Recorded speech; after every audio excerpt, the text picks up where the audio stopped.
Peter Trego's career best 147 and a blistering 90 not out from Josh Buttler clinched Somerset a home semi-final in the Clydesdale Bank 40 with a 249-run thrashing of Glamorgan in their final Group A match at Tauton. The home side won the toss and got off to a blistering start, with Trego making the most of Craig Keyswetter's absence on international 2020 duty by opening the batting with Marcus Trescosic. Against what was something of an inexperienced Glamorgan attack, and certainly one which was a tad friendly, both openers made hay as they opened up with a partnership of 48 in the first 5 overs, Trescosic helping himself to 22 off 18. He was out when he turned this ball from Will Owen straight to Gareth Rees at mid-wicket. Nick Compton didn't make the most of the conditions by making just 6. He then was caught behind off the inside edge, leaving Somerset on 62 for 2 at the end of the 8th over. Trego is determined to win a place with the England performance squad this winter, and he was doing his very best here. This was his first 6, but it was just the hors d'oeuvre as he was only just warming up. Xander de Brain was being no slouch either, as he played some fantastic shots. He too struck a well-timed maximum on his way to 33 from 30 balls as Somerset reached 123 midway through the 15th over. At this stage, Trego had not had much of the strike, but he went to his 50 off only 27 balls with his 9th 4. De Brain was the 3rd man out, caught on the long-off boundary off Dean Koska, who was easily the pick of the Glamorgan bowlers. But Trego was now on the move. He took on Jim Allenby, twice hitting him for 6s, as he soared past his previous best one-day score of 78. He was, by now, making batting look very, very easy.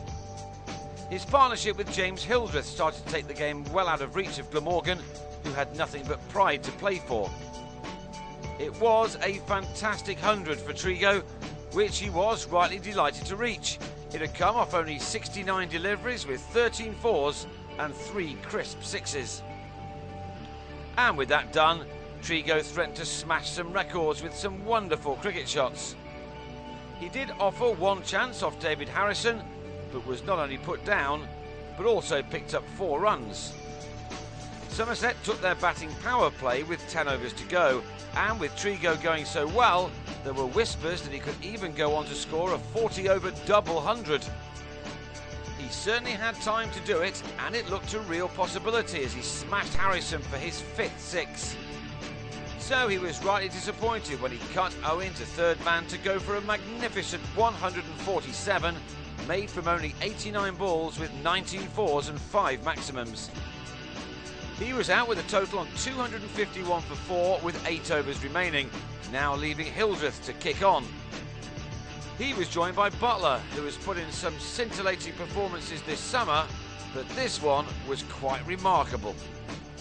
The 19-year-old gave another sensational demonstration of his immense talent. Showing a blend of power and sweet timing, the youngster simply took the bowling apart. When he hits a ball, it stays hit, and he was hitting plenty here. Incredibly, his half-century came off only 18 balls, and he raced past Hildreth with some clinical batting. Adam Gilchrist, no less, is leading the way in the race for the fastest 100 of the season, and no one would have given Buttler a prayer as he only came to the crease after 32 overs. But he was heading towards a ton with some of the best batting seen at this ground this season, and there's been plenty of that. You almost had to feel sorry for Harrison, whose 8 overs cost an incredible 100 runs.